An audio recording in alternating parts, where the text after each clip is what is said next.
Okay, Assalamualaikum. Bismillahirrahmanirrahim. Kita sambung review ya. Ini review ulang kaji lesson nombor 4. Kita dah selesai i'rab dan insya-Allah i'rab tu kita akan revisit bila kita study bahagian 2 ya, fi'il, dan bahagian 3 ungkapan phrases, dan bahagian 4 adalah jumlah ayat ayat. Maksudnya sentences. Jadi ini bahagian dia. Ya, lesson structure kita. Kita masih lagi bahagian 1 isim ni ya. Dan kita sekarang review lesson 1 hingga lesson 6. Dan sekarang kita nak review isim alam. Jadi bahagian 2 fi'il tunggu dia. Kalau siapa-siapa yang tak rasa sabar, fi'il tu lepas kita selesai isim, baru kita pergi pada fi'il, dan bahagian 3 kita pergi pada ungkapan phrases, dan bahagian 4 baru kita bagi sentences. Dan during all this bahagian kita akan ulang balik i'rab. Kalau siapa-siapa yang tak certain lagi dengan i'rabnya. Jadi ini yang kita punya lesson structure tu. Jadi kita tengok balik balik yang pada 4 aspek isim tu, 4 ciri isim ataupun aspek isim. Jangan lupa ini yang kita nak kena faham. Khusus ataupun umum, gender, ya, number, bilangan ataupun i'rab dia. Yang paling penting untuk saya kalau kita betul-betul nak faham Nahu ya, sebab dia bahagian ni i'rab tu yang paling penting yang kita kena tahu. Kita don't have to worry pasal vocabulary. Vocabulary tu maksud kita nak tahu makna sesuatu kalimat. Sebab makna tu kita boleh tengok kalau kita tahu dia punya 3 huruf asas tu. 3 huruf asas tu, kita boleh tengok mana-mana dictionary. Ada banyak application yang kita boleh type dia apa-apa and then dia beritahu makna dia. Even Google Translate pun akan boleh beritahu. Daripada Arabic ke Malay ke. Jadi, but that is not the point. Bukan the point of kita punya study. The point tu kita nak faham hukum-hukum, maksudnya the grammar rules, hukum-hukum nahwu tu. Apakah the grammatical rules. Jadi dia bermula dengan i'rab, dia bermula dengan isim, dia bermula dengan i'rab. Dan kita kena ingat kaitannya, kalimat tu terdiri pada 3. Nombor 1 ialah kita ingat isim, dan lepas tu kita fi'il, dan lepas tu half. Jadi half tu kita sudah cover. Kita akan cover lagi banyak half. Kita baru cover 12 kot half tu. Tapi basically half tu maksudnya dia particles dalam bahasa Inggeris dia particles. Dia adalah penyambung. Bertangkap tu dia penyambung. Dia mungkin dia penyambung antara isim dengan isim dengan fi'il, ataupun dia menyambungkan fi'il dengan fi'il, ataupun dia menyambung isim dengan isim, maksudnya macam wow kan. Jadi kalau wow tu dia boleh connecting. So harap anggap half tu sebagai connecting kalimat yang menyambung ya antara 2 kalimat yang lain tu, jenis kalimat yang lain. Jadi half tu patutnya paling mudah sekali untuk kita faham. Ya, yang paling mudah patut kita faham. So sekarang kita pergi yang sekarang kita nak pergi isim alam ialah sejenis isim yang in the first one dia adalah the proper name, proper name, nama yang betul, nama is a given name. Kadang-kadang nama tu kalau nama tu dia apply pada apa-apa isim kita panggil dia macam isim jamid maksudnya is a coin. Coin tu maksud sudah diberi. Maksud dah memang macam tu. Nama makna satu isim tu memang macam tu.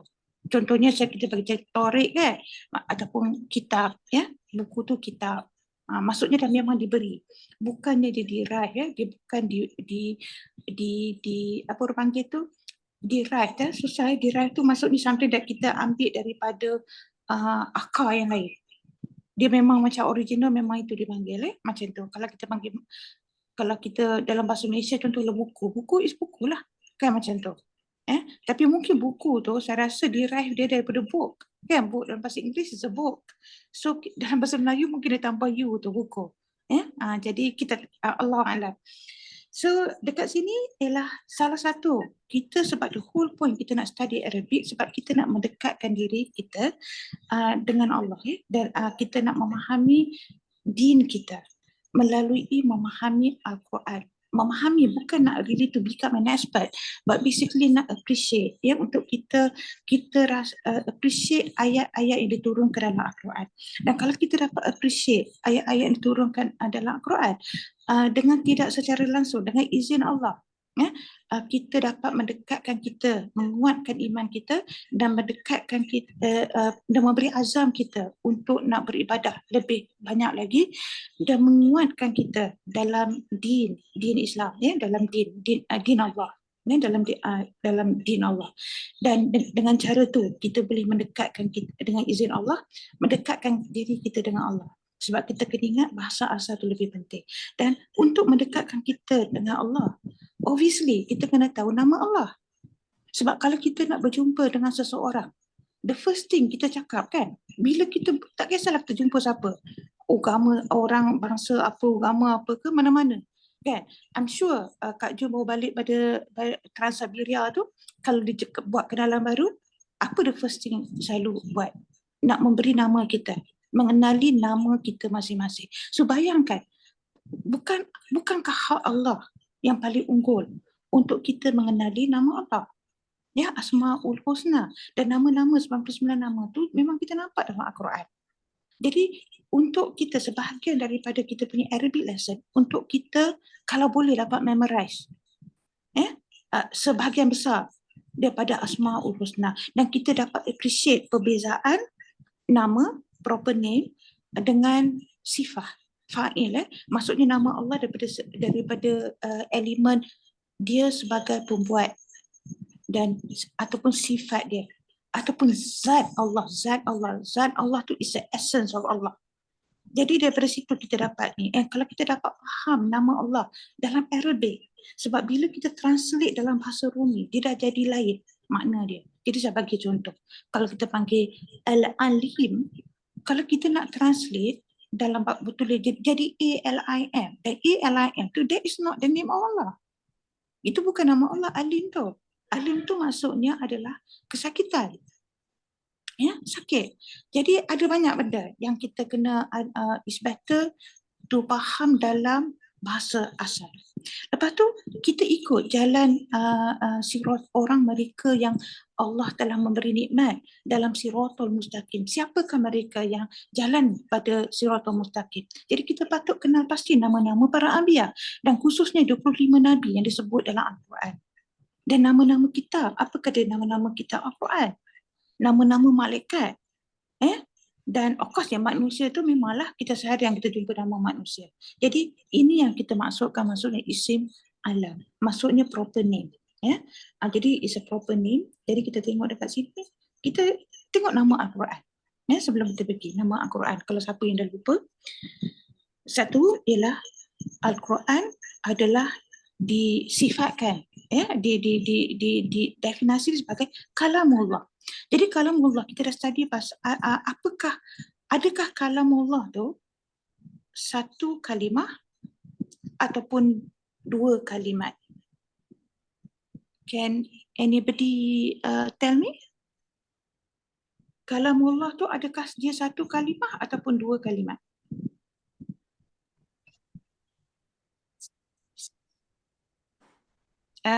Anybody? Dua kalimah. Yes, that's dua. Kita tak cakap dua kalimah.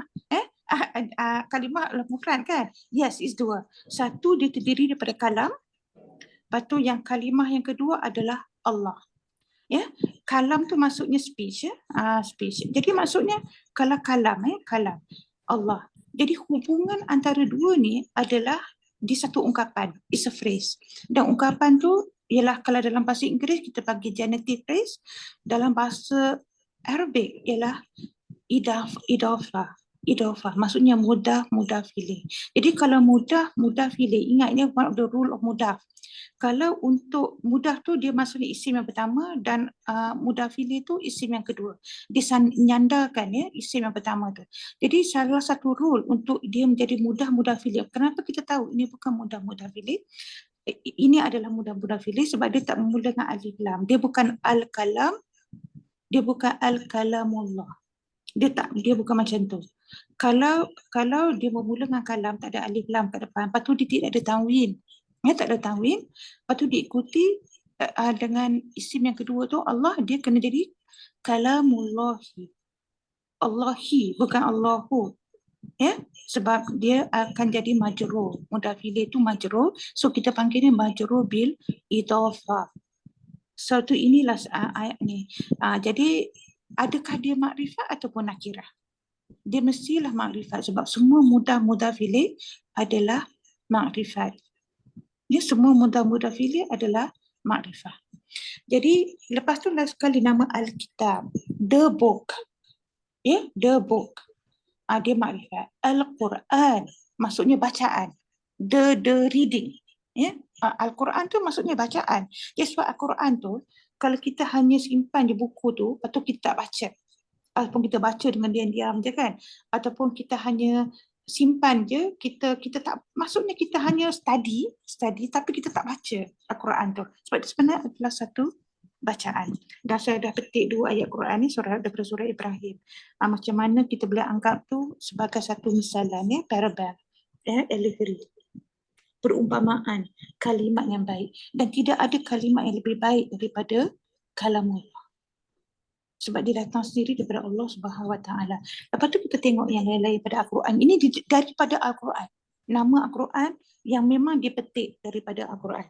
Jadi Al-Quran nama dia, ini isim alam untuk Al-Quran ni Al-Mubin. Al-Mau'izah, ya. Maksudnya dia the lesson. Lepas tu Al-Hadith, ya, dia cerita, berita, memberi berita, memberi cerita. Az-Zikir, dia adalah satu peringatan, satu benda kita nak mengingat. An-Nazir adalah satu amaran. Al-Furqan adalah satu kriteria, satu garis pandu, ya. Al-Hudan, Al-Huda, ya, Al-Huda. Jadi dia adalah hudan, ya. Hudan tu adalah sebagai petunjuk. Bushra, pemberi berita baik. Al-Balagha, dia penyampai, ya. Menyampai apa tu nak penyampaian, is a message, ya. Satu penyampaian, message. The missive is from Allah. Dia banyak tu. Al-Tanzil, satu yang diturunkan. Ya, dalam bahasa Inggeris revelation. Ya, tanzil. Al-Tanzil tu is a revelation. Ya, Ar-Ruh, dia Al-Quran tu adalah ada spirit sebab dia diturunkan daripada Ruhul Qudus, ya. Apa tu Al-Hakim, the most wise, ya, yang paling bijaksana lah, ya. Lepas tu Asy-Syifa adalah satu penyembuh. Al-Quran sebagai Asy-Syifa, dan Al-Quran tu adalah Ar-Rahmah, ya. Jadi ini salah satu the common ni isim, isim yang kita kaitkan dengan Al-Quran, dengan Al-Quran. Okay. Jadi lepas tu kita saya sambung. Sekarang kita tengok pada nama-nama Nabi lah, ya. Nama-nama Nabi, sebab saya nak highlight ni.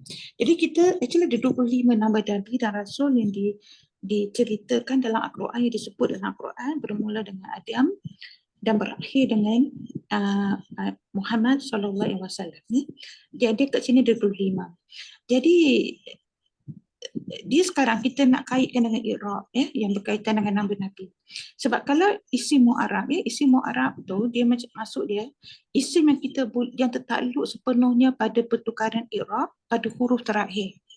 Ingat kita dah belajar i'rab, ya. I'rab tu dia hanya kita nampak pada huruf terakhir, ya, dalam berbagai bentuk, sama ada dalam bentuk harakat, ya, sama ada dia ataupun dalam penambahan huruf yang terakhir tu.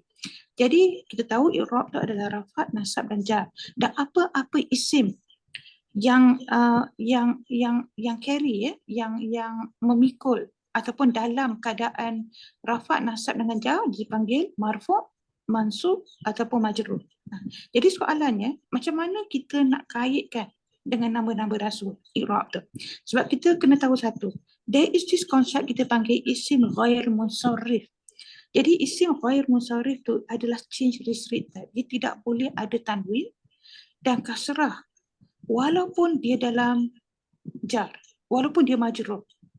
Dekat sini kita nampak dalam isim yang bukan Arab, yang namanya bukan, sebab mu'arab tu pun nama kata daripada Arab, kan. Mu'arab tu maksudnya, isim mu'arab tu maksudnya memang kalimat tu adalah kalimat Arab. kalimat asal Arab. Tapi kalau kalimat tu dia bukan kalimat daripada bahasa asal Arab, dia ambil daripada mungkin bahasa yang lain-lain tu, sama ada Aramek ke ataupun Hebrew ke apa ke, dan dia tidak boleh ada tanwin dan kasrah walaupun dah lancar.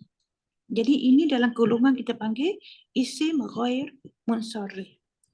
Jadi nama para anbiya yang disebut dalam Al-Quran sebagai contoh isim alam. Jadi kat sini hanya ada 4 nama Arab yang boleh ada tanwin. Sebab ini yang kita kena faham hukum bila kita nak baca Al-Quran. Sebab tadi kita tengok kan cerita pasal Nabi Ibrahim. Bila dia bercakap dengan Yaqub, bila dia memberi wasiat pada Yaqub. Jadi kita tengok, ada tak tanwin dekat Nabi Ibrahim tu? Kita tengok tak ada kan?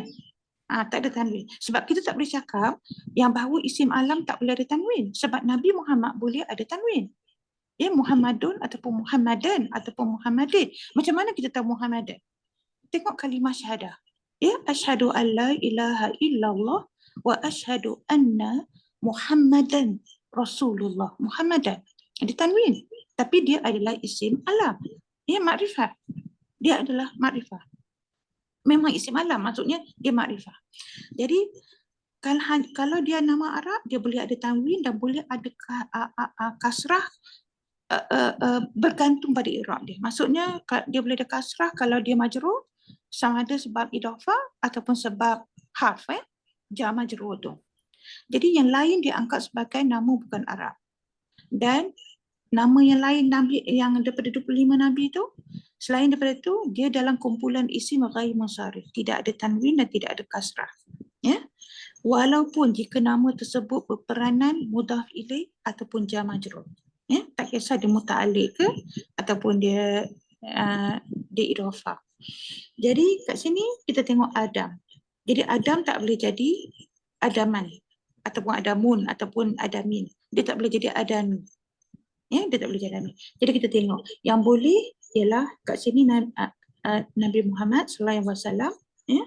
Kita tengok Nabi yang boleh. Syuaib. Nuh boleh. Syuaib atau Soleh, mana Nabi Soleh? Soleh boleh. Yang lain tak boleh. Jadi kita tengok nanti. Sekarang kita bagi contoh. Lepas tu kita tengok nama malaikat lah. Ini yang disebut dalam Al-Quran ialah Jibril dengan Mikail disebut dalam Al-Quran. Sifat-sifat malaikat saya bukan pakar dekat situ. Jadi saya tak tahulah kan. Sebab ini saya ambil daripada, saya download daripada salah satu website tentang cerita-cerita pasal malaikat. Tapi memanglah Jibril basically selalu difahamkan sebagai the Holy Spirit lah. Dia penyampaian wahyu. Yang lain-lain tu saya tak tahu. Malik yes. Malik, tapi Malik tu dia masuknya punya ataupun kalau Malik tu dia adalah tuan punya. Kalau Malik tu maybe raja. Jadi kita masing-masing ada dia punya tanggungjawab masing-masing. Jadi kita tengok dekat sini. Sekarang kita tengok nama-nama kota. Nama-nama kota sama juga dengan cerita tu. Jadi sorry. Okey, nama-nama kota. Jadi yang disebut dalam Quran, kalau dia non-Arabic, dia masuk juga dalam ghair munsharif. Jadi kita tengok dalam Babylon, Babylon, Babil yang diturunkan dalam ayat Al-Baqarah 102. Lagi satu ialah Iram, dia pun ghair munsharif. Makkah, Makkah. Jadi Makkah tu dia tak boleh ada tanwin, dia tak boleh makatun ataupun makatan ataupun makatin. Bakkah, Bakkah ghair munsharif. Yathrib, Yasrib, Yasrib. Yang boleh ada mu'arab, i'rab adalah Badar, Hunain dengan Madinah. Dia boleh ada mu'arab. Jadi kita tengok dalam contoh dalam ayat Quran kat sini. Okey, sekejap saya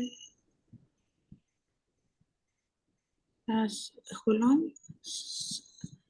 Okay. Can Kak Norita boleh mute sebab dengar background sekejap. Saya mutekan dulu Alright. Okay. Jadi kita dah cover yang ni. Kita tengok yang saya saja just stop dekat sini. Kita tengok Jadi kita tengok ya. A'udzubillahi minasyaitonirrajim. Wattaba'u ma tatlu syayatinu 'alal mulki Sulaimana. Jadi mulki Sulaimana adalah mudhaf ilaih. Mulk adalah mudhaf, dia adalah isim yang pertama, maksudnya. Lepas tu Sulaiman adalah empunyanya, tuan punyanya, the possessor. So dia ni adalah ungkapan idhofah. Jadi kalau mulk tu, kenapa kita tahu idhofah? Sebab mulk tu, nombor satu, dia tidak ada alif lam dan dia tidak ada tanwin. Dan kita tengok hubungan mulk dengan Sulaiman adalah mudhaf ilaih. Kenapa mulki dan bukan mulku ataupun muka alqa? Sebab sebelum dia, ya, kalimah sebelum dia adalah haf, ala. Ala ada haf, dia penyambung dia. Jadi kalau ala tu, dia adalah jar majrur. Ya, dia kat sini kita panggil mulki adalah jadi majrur bil haf. Dia sudah menjadi majrur jar sebab haf. Haf yang sebelum tu. Tapi kalau kita tengok kaitan antara mulki dengan Sulaiman, jadi kenapa bukan Sulaimani? Sebab patutnya mudhaf ilaih tu dia mesti majrur kan? Majrur bil idhofah. Tetapi sebab Sulaiman tu is a foreign name. Dia bukan an Arabic name. Jadi dia tidak boleh ada tanwin ataupun dia tidak boleh ada kasrah. Ini dalam Al-Quran tu sendiri. Ya, bukan sebab ada silap. Bukan silap cantik ke ataupun Allah tak tahu grammar. Bukan tu. It is what it is. Ya. Jadi kita tengok Sulaiman. Lepas tu kita tengok yang ayat yang saya highlight ni. وَمَا أُنْزِلَ عَلَى الْمَلَكَيْنِ بِبَابِلَ هَارُوتَ وَمَارُوتَ. Okey. Jadi sekarang kita tengok. Okey, nombor satu ialah malakaini. Malakai ni dah kita tahu for sure it is a musanna. Dua malaikat. Ya. Jadi dia bukan malakani. Sebab kalau al-malakani, dia adalah rafa' marfu'. Isim tu jadi marfu'. Dua yang marfu'. Bukan. Ini sebab dia adalah majrur bil haf. Dia masuknya dia jadi jar, dia jadi majrur sebelum ala, selepas ala tu. Jadi dia kena alal malakaini. Ya nun ya, ya nun patut kasrah. Bukan ani. Dan aini. Jadi unzila alal malakaini dekat mana? Bi Babila. Jadi kalau bi Babil, dia adalah patutnya majrur bil haf. Tengok warna kuning tu kan, saya letak warna kuning tu. Jadi kalau majrur bil haf, dia B tu adalah the haf, yang penyambung dia tu. Babil adalah tempat.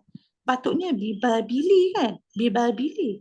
Tapi sebab Babil tu adalah negara asing yang keluar daripada negara Arab. Dia negara asing. Jadi dia, ini kita panggil isim ghair munsharif. Dia bukan 100%, dia tak fleksibel. Maksudnya kalau kita nak cakap bahasa Inggeris, dia tak fleksibel yang dia boleh ada, semua dia boleh reflect i'rab tu. Dia tak dapat mencerminkan i'rab. Tapi i'rab dia masih betul. Kalau kita nak cakap, katalah ada exam, adakah Babil tu majrur ataupun mansub? Sebab kita tengok ada alif lam. Jawapan dia adalah majrur. Walaupun dia ada fathah kat situ. Ya, jawapan dia adalah majrur. Sebab dia ada B sebelum tu. Dan governing agent dia macam haf tu, dia selalunya dia ada peranan, selalunya tak semua ya. Kebanyakannya ada peranan sebagai amil, governing agent. Maksudnya dia modifier, dia boleh modify isim-isim selepas dia. Dia berpengaruh. Ya, dia berpengaruh untuk nak menukar harakah ataupun the state i'rab sesuatu isim selepasnya. Jadi B tu dia mesti ada impact pada isim selepasnya, jadi dia tak boleh jadi fathah. Walaupun kita nampak fathah, dia tak boleh jadi nasab. Walaupun kita nampak fathah kat situ, dia bibabila. Lepas tu Harut wal Marut tu dia yang alal malaki itu menceritakan, tak apalah, itu adalah nama malaikat, nama malaikat. Dan alal malakaini tu dia adalah extension nak menceritakan dua malaikat tu siapa. Dan dia Harut, kalau cakap katalah saya dropkan, saya cancelkan al malakaini, saya cakap ya wama unzila Harut Ya, wa marud itu maksud dia ya sebenarnya kalau kita nak tengok mana ya, maksudnya dah apa yang diturunkan pada Harut dan Marut. Jadi kata wa ma unzila ala. Jadi ala adalah harf diikuti dengan Harut. Sepatutnya kalau nama Arab atau contohnya katalah ini nama Muhammad, katalah contoh ya. Jadi kalau ala Muhammadin, tapi sebab dia Harut dengan Marut tu adalah nama bukan Arab. Jadi dia tidak ada boleh ada kasrah. Dia tidak boleh ada kasrah ataupun tanwin. Jadi Harut, Marut. Kedua ni adalah isim alam. Dan dia kedua-duanya adalah makrifat. Kedua-duanya adalah makrifat. Jadi alal malakaini bibabila. Jadi Haruta bukan Haruti. Bila katalah kita ada exam ke, tanya, sahabat-sahabat tanya, apakah i'rab untuk kalimah Harut? Tak. Jawapan dia bukan mansub, bukan nasab. Jawapan dia adalah majrur. Majrur sebab apa? Dia majrur bil harf. Selepas ala tu. Jadi lama-lama kalau kita latih, lama-lama kita dah jadi biasa je. Apa tu wa maruta, bukan wa maruti. Walaupun dia selepas ala. Jadi ini yang kita maksudkan ghair munsharif dalam isim alam. Dalam isim alam semestinya makrifat. Isim alam tak boleh nakirah. Dia proper noun. It's a proper name. Jadi dia tak boleh nakirah. Okay. Lepas tu kita sambung. Contohnya sekarang kita tengok isim alam dalam nama tempat. Jadi isim alam dalam nama tempat betul yang disebut dalam Al-Quran. Jadi contohnya kita tengok dekat sini rumah ibadah dalam ayat Ali Imran. Jadi a'udzubillahi minasyaitonirrajim. Inna awwala baytin wudi'a linnasi lallazi bibakkah mubarakan wa hudan lil alamin. Jadi dekat sini sesungguhnya rumah ibadat yang mula-mula dibina untuk manusia beribadat ialah Baitullah. Patutnya tak patut diterjemahkan Mekah sebab sebutan adalah Bakah. Jadi Mekah yang tulis kat sini saya anggap sebagai interpretation, bukan translation. Dia bukan terjemahan, dia adalah satu tafsir. Tapi memanglah betul lah yang Bekah tu. Jadi kenapa elemen Bekah? Sebab Bekah adalah nama lama. It's an ancient site. Satu tempat yang lama. Dan kita tahu yang bahawa Nabi Adam pergi situ kan. Kita pergi kat Jabal Rahmah tu, di mana Nabi Adam alaihi wasallam bertemu dengan Hawa. Jabal Rahmah. Jadi semua tu berlaku dekat sekitaran Bakah. Sebab dulu nama Mekah tu sebelum masa zaman Nabi Adam. Jadi maksudnya dari sini kita boleh anggap rumah Allah yang pertama. Di mana actually Adam yang letakkan foundation stone tu. Yang kita tengok Hajar Aswad tu. Yang dia cakap yang batu daripada yang diturunkan daripada syurga. Semasa Adam diturunkan juga sekali. Jadi dekat situ adalah Bakah. Dan Bakah tu is satu nama yang dikenali bukan hanya oleh orang Arab. Tetapi orang-orang yang keliling situ yang mereka tahu tempat tu adalah holy. Tempat tu adalah sacred. It's a sacred place. Tempat yang suci. Tempat yang di mana rumah Allah yang pertama dibinakan.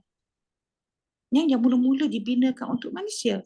Jadi rumah ibadah. Jadi dekat sini Al-Quran tak kasihlah. Maksudnya ada additional value. Ada satu message lagi nak sampaikan pada kita.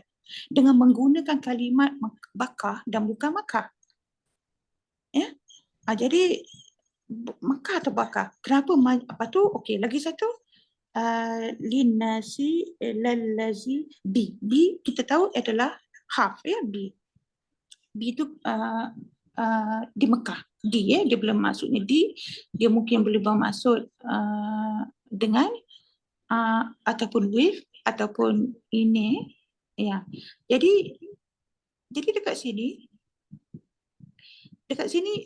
bi itu adalah harf, tapi kenapa tak bi bakati? Kenapa bukan bi bakati?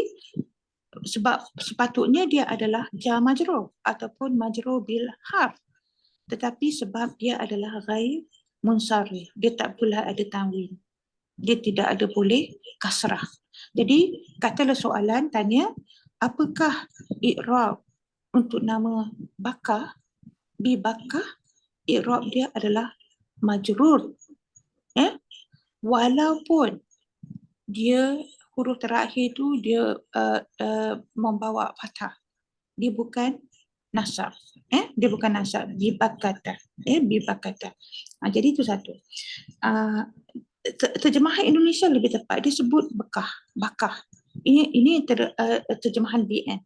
Terjemahan Indonesia saya tengok bakah. Terjemahan bahasa Inggeris pun cakap bakah. Yang bahasa Melayu ni cakap Mekah. So daripada situ kita tahu yang terjemahan dia akan, kalau salah terjemahan, saya rasa kalau bukan tak cakap salah, kalau dia kurang tepat, jadi dia carry a different implication tu, dia ada insight. Setiap ayat yang diturunkan dia ada insight, dia ada makna yang lebih yang kita tak nampak dari hanya daripada segi terjemahan.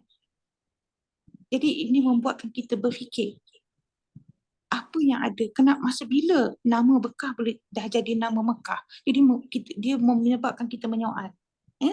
Okey, jadi isim alam yang berkaitan dengan tempat. Dan berkaitan dengan tempat kita kena ingat dia mesti makrifah. Dia mesti makrifat. Jadi kita sambung dengan okey, kita tengok. Okeylah, saya tak nak lagi sebut pasal Bekah tu lagi. Okey, kita tengok yang dekat ayat Al-Fatah. Yelah, yang saya punya komen tu lah. Adakah Baitullah pertama di Mekah masa zaman Nabi Adam ataupun Nabi Ibrahim? Ya? Sekarang dikenali sebagai Mekah. Ya, kita faham. Now it's Mekah. But at one point of time, it was called Mekah. Maksudnya daripada dulu lagi, tempat tu dah memang tempat suci. Ya? Tempat di mana rumah Allah Baitullah, tempat rumah ibadat Baitullah dah sudah ada. The first house of worship. So, perkataan dia adalah the first. Ya? Inna awwala, maksudnya sesungguhnya the first, awwala baitin. Jadi hubungan awwala baitin adalah dia ini saya nak cakap macam dia punya relationship is like of, the most the earliest of, the earliest house, maksudnya awwala baitin. Dan dekat sini dia punya hubungan nampak macam mudah pilih baitin, okey. Jadi awwala baitin, wudi'a linnasi lallazi bi Bakkah mubarakah, wa hudan lil alamin, dan sebagai petunjuk kepada alam-alam. Dan dalam kita tengok isi perkataan Mekah juga disebut. Isi kalau kita tengok dalam surah Al-Fat, surah Al-Fat ayat 24. Jadi saya tengok ya wahwal a'udzubillahi minasyaitonir rajim wa huwallazi kaffa aydiyahum ankum wa aydiyakum anhum bi batni Makkah min ba'di an azfarukum alaihim wa kana Allahu bima ta'maluna basira. Jadi dekat sini yang bahawa Allah menahan tangan mereka daripada membinasakan kamu dan tangan kamu dari membinasakan mereka di tengah kota Mekah. Now, by the time the bawah Quraisy zaman era Rasulullah, memang nama dah jadi nama Mekah, tempat tu sama. Tapi masa time tu, sebab insiden yang disebutkan dalam surah Al-Fat ni, ayat 24 ni, dia ada asbab an-nuzul, dia ada sebab ayat ni diturunkan. Masa time tu memanglah kalau ikut nak nafsu, kehendak kita, kehendak tu, rasa nak menghancurkan musuh-musuh tu. Tetapi Allah yang menahan. Allah yang menahan. Sebab mereka tu di tengah ketua Mekah. Jadi sesudah tu Allah memenangkan kamu atas mereka. Dan lepas tu dapat urukan. So basically from Mekah tu kita kena cakap sebagai memang Mekah. Mengikut ayat. Jadi ayat ni adalah ayat dalam surah Madani. Dua-dua dalam surah Madani. Jadi sekarang kita tengok satu tempat yang kita pakai Yasrib. Sebab soalan dia, Yasrib ke Madinah? Mana satu nak pakai? Sebab saya menceritakan ni isim alam yang berkait dengan tempat yang sama. Bekah dengan Mekah tempat yang sama. Tapi dia punya isim tu berlainan. Jadi ada sebab dia. Dekat sama juga dalam surah menceritakan tentang Madinah. Yasrib ke dalam Al-Quran sebut dua-dua. Satu Yasrib, ya, satu Yasrib, satu adalah Madinah. Jadi apa bezanya? Jadi kalau kita tengok surah Al-Ahzab, ya, kita tengok wa is qalat ta'ifatun minhum ya ahla yasriba la muqama lakum farji'u. Jadi maksudnya dalam masa ketika itu adalah masa segolongan di antara mereka berkata, wahai penduduk Yathrib, tempat ini bukan tempat bagi kamu. Kenapa dia orang tak sebut Madinah? Sebab nama Yathrib itu ditukar pada Madinah selepas Rasulullah berhijrah. Jadi mereka yang bercakap dekat sini dalam ayat 13 ni, yang golongan penduduk Yathrib yang bercakap, dia tak nak mengaku nama Madinah. Dia menolak pemerintahan di bawah kuasa naungan baginda Rasulullah. Jadi mereka masih merujuk tu Yathrib. Jadi contohnya lah, kita tengok kalau kat Malaysia ni kan, kita tak nak cakap, Malaysia, kita nak cakap tanah Melayu. Contohnya, saya bagi contoh. Ada banyak negeri lain. Kan, dulu Saigon, saya forgot, Saigon, Ho Chi Minh ke? Is it the same? Jadi, diorang, okay, Calcutta kan, diorang tolak kan? Jadi, nama-nama penjajah tu, kadang-kadang nama penjajah datang kan, lepas tu diorang menukar nama-nama yang kota-kota tu. Diorang beri nama-nama kolonial punya ni. Dan banyak orang yang dibebas, macam Vietnam semua tu, diorang tukar balik pada nama bahasa asal mereka sendiri. Ya, bahasa asal mereka sendiri. Jadi, dekat sini Yasrib. Tapi dekat Madinah, dalam surah At-Taubah, kat sini di antara orang Arab Badui di Keliling ada orang munafik dan di antara penduduk Madinah. So, the focus now ialah munafik. Maksudnya munafik itu mereka mengaku mereka itu Muslim. Mereka mengaku mereka ni mengikut di bawah pemerintahan Rasulullah. Tapi mereka sebenarnya bukan. Jadi kat sini sebutnya ialah Ahli Madinatin. Dan sama juga, nampak tak dekat sini Ahli Madinati, hubungan dia adalah mudah filih. Mudah filih. Tetapi dekat sini sebab dia Madinah tu adalah nama Arab. Jadi dia bukan ghair munsharif, dia mu'arrab. Kita panggil ni bukan ghair munsharif, kumpulan isim alam tu adalah mu'arrab betul. Jadi dia masuknya bila dia jadi mudhaf ilaih, dia boleh bawa kasrah. Jadi Ahlil Madinati, the people of Madinah. The people of Madinah. Madinah's people, macam tu. Dia possession idhofah. Sebab tu saya letak warna oranye kat situ. Jadi Ahlil Madinah. Tapi kalau kat Yasrib, ya ahla Yasriba. Yasriba tu bukan dia dekat sini kita nampak bukan ya ahla Yasribi, dia Yasriba. Jadi walaupun mudah filih, tetapi dia tidak ada, dia ghair munsharif. Dia tidak ada kasrah kat sini. Jadi kalau kita nak tanya apakah i'rab untuk Yasriba selepas ahla tu, kita kena cakap dia i'rab dia masih juga majrur bil idhofah. Majrur selepas mudah filih tu. Kepunyaan, maksudnya penduduk Yasrib. Yang dekat bawah tu penduduk Madinah. Jadi kita tengok satu contoh dalam Al-Quran tu sendiri. Jadi saya rasa dah sampai apa ni, kita berhenti kat sini. Sekejap Okey, sekejap Okey, Assalamualaikum. So saya stop dekat sini. So soalan